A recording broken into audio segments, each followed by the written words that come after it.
Hello my lovely students, welcome back to my YouTube channel science by Deeba. देखो इस video में हम लोग डिस्कस करेंगे मेमोरी ग्लैंड को। इससे प्रीवियस वाली वीडियो में हमने क्या डिस्कस किया था, रिप्रोडक्टिव सिस्टम को। ठीक है, तो उसमें ये मेमोरी ग्लैंड है। चलो इसको हम लोग without wasting a time let's start. देखो मेमोरी ग्लैंड क्या होता है, ये एक स्पेशलाइज्ड ऑर्गन होता है किसमें, मैमल्स में, जो कि रिस्पॉन्सिबल होगा किसके लिए, रिस्पॉन्सिबल होगा सिक्रेशन ऑफ मिल्क के लिए और प्रोडक्शन के लिए, यानी मिल्क के प्रोडक्शन के लिए, जो कि नरिश करता है न्यूबॉर्न बेबी को। ठीक है, और ये ग्लैंड जो होती है ये की फीचर्स होती है किसकी, रिप्रोडक्टिव सिस्टम की। अगर हम बात करें ये पर्टिकुलरली फीमेल्स में बात हो रही है। ठीक है, इसको और क्या कह सकते हैं, ये मॉडिफाइड स्वीट ग्लैंड होती है। ये स्टार्ट होती है हमारे सेकेंड रिब से और एक्सटेंड होती है सिक्स्थ रिब तक। ठीक है, ये बात क्लियर हो गई। अब इसमें हम लोग ये स्ट्रक्चर ऑफ मेमोरी ग्लैंड पढ़ने से पहले हम लोग इसको समझेंगे, फिर उसके बाद ये थ्योरी पढ़ेंगे। सपोज यहाँ पे मैं एक स्ट्रक्चर बना दे रही हूँ समझाने के लिए रफली। ठीक है, ये ब्रेस्ट है, मैंने ये बता ही दिया है कि सेकेंड रिब से स्टार्ट होती है एंड सिक्स्थ रिब तक एंड होती है। अब इसमें जो ये वाला पोर्शन होता है ये डार्क ब्राउन रीजन होता है, जिसको हम लोग कहते हैं एरियोला। ठीक है, इसको हम लोगों ने कहा एरियोला। ये एरियोला जो होते हैं ये बहुत टच रिएक्ट करते हैं, यानी सेंसिटिव होते हैं। जब इनको जो है टच किया जाता है तो ये सिग्नल जो होते हैं ब्रेन को सेंड करते हैं, और ब्रेन क्या करता है, सिक्रीट करता है हार्मोन्स को, जो कि रिस्पॉन्सिबल होता है मिल्क प्रोडक्शन के लिए। अब ये जो आगे वाला पार्ट है, ये जो निप्पल, इसको बोलते हैं निप्पल। ठीक है, दिस इज कॉल्ड निप्पल। अब ये जो एरियोला है और ये जो निप्पल है, ये दोनों अपर एंड सुपरफिशियल स्ट्रक्चर होते हैं ये मेमोरी ग्लैंड के, यानी ब्रेस्ट के। ठीक है, अब अगर इसकी डिटेल में जाना जाए तो जो डिटेल में बात करेंगे, मेमोरी ग्लैंड के पास प्रेजेंट होती है फैट यानी एडिपोज टिश्यू। चलो इसको बना देते हैं ऐसे करके, यहाँ पर खूब सारी फैट प्रेजेंट होता है। ठीक है, देखो मैंने इसको बना दिया है। ठीक है, इसको हम लोगों ने बोला एडिपोज टिश्यू यानी फैट। ठीक है, जैसे आपने टेस्टिस में पढ़ा होगा कि टेस्टिस में बहुत सारे टेस्टिक्यूलर लोब्यूल्स होते हैं जिनका नंबर 200 से 250 होता है। सेम अगर हम मेमोरी ग्लैंड में बात करें तो मेमोरी में इसमें क्या होगा, मेमोरी लोब्यूल्स होंगे जिनका नंबर कितना होगा, 15 से 20 होगा। चलो इसको भी ड्रॉ कर देते हैं। ठीक है, इस तरीके से ये हो गया आपका मेमोरी लोब्यूल्स। ठीक है, नाउ क्लियर। लोब्यूल्स के पास जो है सेल का क्लस्टर होता है, इस क्लस्टर को क्या बोलेंगे, एल्विलाई। चलो इसको भी हम लोग बना देते हैं।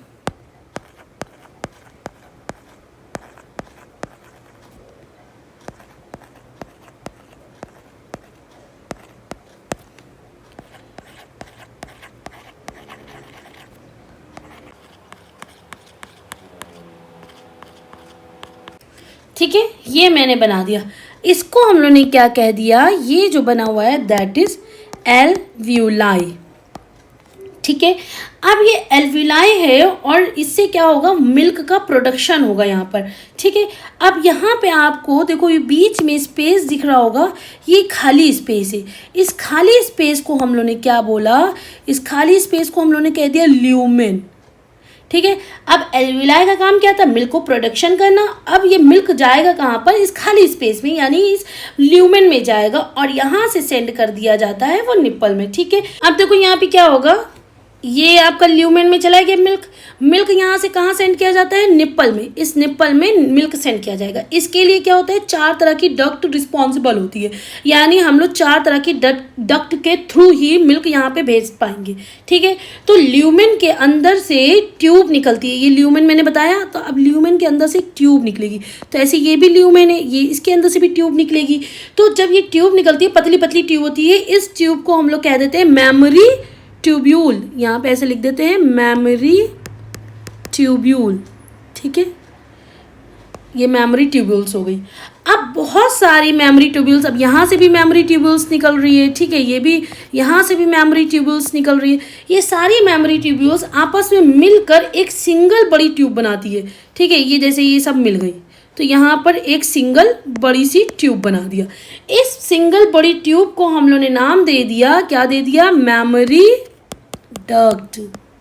ठीक है, ये बात क्लियर हो गई।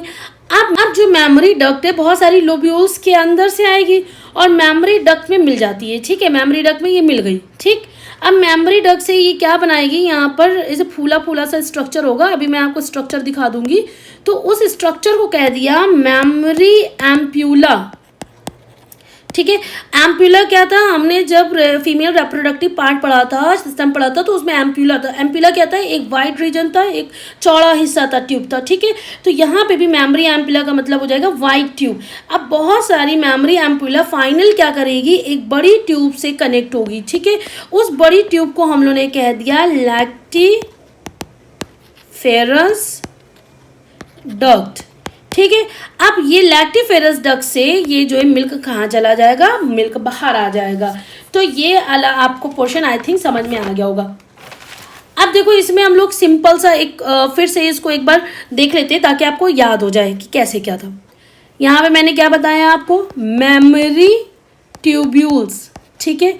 मेमोरी ट्यूब्यूल्स आगे चल के कनेक्ट हुई, मतलब बन गई किसके साथ, मेमोरी डक्ट में, ठीक है।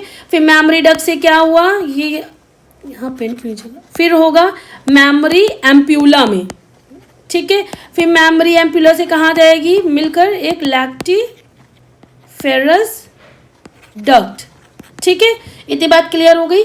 तो यहाँ पे क्या बताया गया, देखो जो ये एडिपोज टिश्यू है, ठीक है, ये फैट टिश्यू इसको बोल रहे हैं एडिपोज टिश्यू, ये कलेक्ट होती है, क्यों होती है, जब जो है ड्यूरिंग प्यूबर्टी होता है तो एस्ट्रोजन लेवल इंक्रीज हो जाता है, तब ये फैट डिपोजिशन स्टार्ट होता है। और कहाँ पर होता है, ये हिप्स एंड ब्रेस्ट में होता है। और हम लोगों ने ये पढ़ा हुआ था, इसको हम लोगों ने क्या बोला था, एल्विलाई देखे थे ना हमने।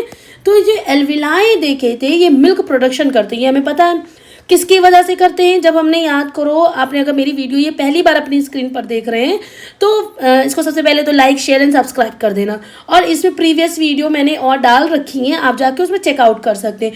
तो इसमें एक वीडियो पढ़ी है 11th क्लास के लास्ट चैप्टर में, तो उसमें हमने पढ़ा था कि जो हाइपोथैलेमस होती थी, ये हाइपोथैलेमस पिट्यूटरी ग्लैंड पर एक्ट करती थी। उससे क्या होता था, 6 हार्मोन रिलीज होते थे एंटीरियर पिट्यूटरी से। उनमें से जो क्या होता था, एक हार्मोन ऐसा होता था जो हमारे मेमोरी ग्लैंड के अंदर मिल्क को प्रोडक्शन कराता था, और उस हार्मोन का नाम क्या था, प्रोलैक्टिन, ठीक है। ये याद करना, ये इंपॉर्टेंट क्वेश्चन है, ठीक। और इसमें 2 टिश्यू तो हमने पढ़ी ली है। एक टिश्यू हमने कौन सी पढ़ी, एडिपोज टिश्यू। दूसरी टिश्यू कौन सी पढ़ी, ग्लैंडुलर टिश्यू। जो ग्लैंडुलर टिश्यू होती है, इसमें बहुत सारे के सारे जितने भी यहाँ पे होती है, ठीक है। इसमें सारे के सारे हमारे लोब्स आएंगे, एल्विलाई आएगा, ट्यूबुलर आएंगे, डक्ट्स आएंगे, एम्पुला आएगा एंड लैक्टिफेरस डक्ट आएंगे। ये सारा इसका एक थ्योरेटिकल पार्ट मैंने आपको समझा दिया। अब इसमें थोड़ा सा लिखने वाला देख लेते हैं, किस तरीके से इसमें लिखा हुआ है और उसको एक एक लाइन बाय लाइन समझते हुए चलते हैं। चलो देखते हैं। सबसे पहले यहाँ पे क्या लिखा है आपका, स्ट्रक्चर हमने लोकेशन पढ़ लिया, ये ह्यूमंस में होता है। मेमोरी ग्लैंड लोकेटेड होती है कहाँ पर, इन द ब्रेस्ट में। इसके कंपोजिशन की बात करें तो हर ब्रेस्ट में कंटेन होता है 15 से 20 लोब्स, हमने बताया 15 से 20 लोब्स होते हैं ग्लैंडुलर टिश्यू के। ग्लैंडुलर टिश्यू क्या बताया, जिसमें सारे lobes, alveoli, tubular, duct, ampulla, lactiferous duct आती है, ठीक है। ये लोब जो होते सेपरेटेड होते हैं by the connective and fatty tissue, यानी कि एडिपोज टिश्यू की बात हो रही।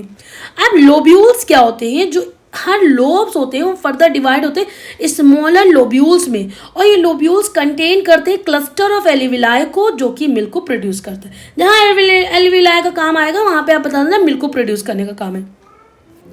अब देखो यहाँ पे ये डायग्राम है, डायग्राम आप देख लो, ये आपका रिब्स है, ठीक है, ये मसल्स है बिटवीन रिब्स, ये आपकी पेक्टोरियल मेजर मसल्स है, ये आपके मेमोरी लोब है, ये जितने बने हैं, ठीक है, ये फैट है, ये निप्पल है, ये एरिला है, ये लैक्टिफेरस ट्यूब्यूल डक्ट है, ये एम्पुला है, मेमोरी डक्ट है, सेकेंडरी मेमोरी ट्यूब्यूल्स है एंड मेमोरी लोब्यूल्स है। ये डायग्रामेटिक सेक्शनल व्यू है किसका, मेमोरी ग्लैंड का।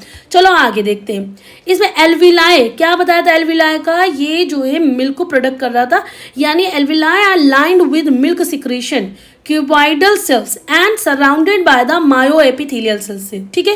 और जो मायोएपिथेलियल सेल्स होती है जब कंट्रैक्ट होती है तो वो मिल्क को बाहर फेंकने का काम करती है, expel milk from the alveoli. अब वो जाएगा कहाँ पर, वो ल्यूमेन में जाता है, ठीक है।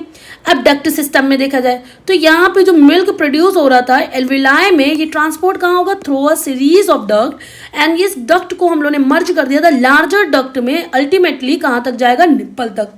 लैक्टिफेरस डक्ट क्या थी, जो फाइनल डक्ट थी, जो ओपन हो रही थी निप्पल में, तो हर डक्ट में एक डायलेटेड पोर्शन होता था जिसको हम लोग ने कह दिया था लैक्टिफेरस साइनस, जहाँ पे मिल्क स्टोर हो रहा था बिफोर बीइंग रिलीज, जहाँ पे रिलीज होने से पहले वहाँ पे स्टोर होता है। ठीक है, अब फंक्शन की बात आ जाए तो फंक्शन में यही हमें पता है कि मिल्क का प्रोडक्शन होगा और ये जो है यंग्स वन को, जो न्यूबॉर्न बेबी होते हैं उनको नरिश करते, तो मिल्क प्रोडक्शन को लैक्टेशन बोलेंगे। जो प्राइमरी फंक्शन होता है मैमरी ग्लैंड का, ये प्रोड्यूस करता है और सिक्रीट करता है मिल्क को, और इस प्रोसेस को रेगुलेटेड करते हैं किसके, एक हार्मोन के द्वारा। उस हार्मोन का नाम क्या बताया था मैंने, प्रोलैक्टिन। ठीक है, और ऑक्सीटोसिन भी एक हार्मोन है जो कि मिल्क को स्टिमुलेट करती है मिल्क इजक्शन में, और ये प्रोलैक्टिन क्या कर रही थी, स्टिमुलेट कर रही थी मिल्क के प्रोडक्शन। ठीक है, नाउ क्लियर।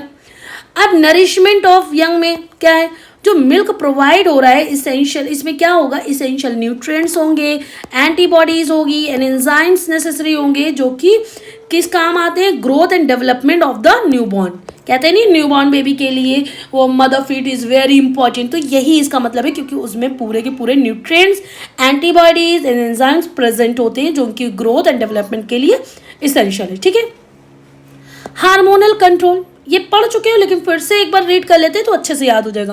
प्रोलैक्टिन का काम क्या बताया था, प्रोलैक्टिन का काम था ये जो है मिल्क को प्रोड्यूस कर रहा था। ठीक है, जब एस्ट्रोजन का लेवल क्या हो रहा था, इंक्रीज हो रहा था, देखो वही लिखा है, secreted by the anterior pituitary gland, ये जो है सिक्रेट होता है जो किसके द्वारा, एंटीरियर पिट्यूटरी ग्लैंड के द्वारा, और इट स्टिमुलेट्स, और ये स्टिमुलेट करता है प्रोडक्शन को किसके, मिल्क के, कहाँ पर, एल्वियुलर सेल में। ठीक है, ऑक्सीटोसिन का क्या था, ये प्रोड्यूस करता है किसके द्वारा, हाइपोथैलेमस, और रिलीज होगा पोस्टीरियर पिट्यूटरी ग्लैंड के द्वारा, और ये कॉज होता है मायो एपिथेलियल सेल, जब ये कंट्रैक्ट करता है और हेल्प करता है इजेक्शन ऑफ मिल्क में। ठीक है, अब एस्ट्रोजन एंड प्रोजेस्टेरॉन क्या है, तो ये हार्मोनल कंट्रोल की बात हो रही है। इसमें क्या होगा, ये जो हार्मोन्स है कौन से, एस्ट्रोजन एंड प्रोजेस्टेरॉन, ये प्रोड्यूस होते हैं ओवरीज के द्वारा और हेल्प करते हैं डेवलपमेंट ऑफ मेमोरी ग्लैंड में ड्यूरिंग प्यूबर्टी एंड प्रेगनेंसी के दौरान। ये बात क्लियर हो गई। अब डेवलपमेंट ऑफ मेमोरी ग्लैंड में देख लेते हैं कैसे इसका जो है डेवलपमेंट हो रहा है, जब प्यूबर्टी होती है, जब प्रेगनेंसी होती है, जब पोस्ट प्रेगनेंसी होती है। प्यूबर्टी में क्या होगा, under the influence of oestrogen, जब जो है एस्ट्रोजन का इन्फ्लुएंस होता है तो मेमोरी ग्लैंड ग्रो होती है एंड डेवलप हो जाती है ड्यूरिंग प्यूबर्टी। ठीक है, प्रेगनेंसी में क्या होगा, जो प्रोजेस्टेरॉन होता है उसका एक बहुत इंपॉर्टेंट रोल होता है, वो फर्दर क्या करता है, जो ग्लैंडुलर टिश्यू होते हैं उसके डेवलपमेंट में प्रिपेयर करता है ब्रेस्ट को फॉर लैक्टेशन के लिए। ठीक है, और पोस्ट प्रेगनेंसी जब बच्चा हो जाता है तो क्या होता है, जो प्रोलैक्टिन लेवल्स होते हैं वो इंक्रीज कर जाएंगे और जो है लैक्टेशन इनिशिएट करने लगेगा, और फ्रिक्वेंट में क्या होगा, ब्रेस्ट फीडिंग जो होने लगती है वो हेल्प करती है maintain prolactin level and milk production में। ठीक है, ये बात क्लियर हो गई। अब क्लिनिकल एस्पेक्ट्स पे देख लेते हैं। देखो, जो मैस्टिसिस होता है एंड ब्रेस्ट कैंसर होता है, जो मैस्टिटिस होता है इसमें क्या होगा, जो इन्फ्लेमेशन होगा यानी जलन वलन होने लगती है मेमोरी ग्लैंड में, तो ये कॉज करता है इन्फेक्शन ड्यूरिंग ब्रेस्ट फीडिंग। जब ब्रेस्ट फीडिंग होता है तो उस दौरान जलन वगैरह इन्फेक्शन कॉज कर देता है। ठीक है, ब्रेस्ट कैंसर क्या होता है, ये एक कॉमन मैलिग्नेंसी होती है, ये अराइज करती है फ्रॉम कहाँ से, cell of the mammary gland, और अर्ली डिटेक्शन अगर कर लिया जाए तो ट्रीटमेंट इसका बहुत ज़्यादा क्रूशियल हो जाता है मैनेजमेंट के लिए। ठीक है, आई होप सो ये आपको बहुत अच्छे से क्लियर हो गया होगा। आप नेक्स्ट वीडियो में हम लोग नेक्स्ट टॉपिक को क्लियर करेंगे, नेक्स्ट टॉपिक पढ़ेंगे। आप ऐसे ही मेरी वीडियो को सपोर्ट करते रहिए, लाइक करते रहिए एंड शेयर करते रहिए। आई होप सो ये आपको अच्छे से क्लियर हो गया होगा, और इसके जो नोट्स है मेरे टेलीग्राम चैनल पे पड़े हुए हैं, आप मेरे टेलीग्राम चैनल को विजिट करिए। ठीक है, उसमें आपको जितना मैंने अब तक पढ़ाया हुआ है सारे नोट्स उसमें अवेलेबल है। Thank you so much and keep support me.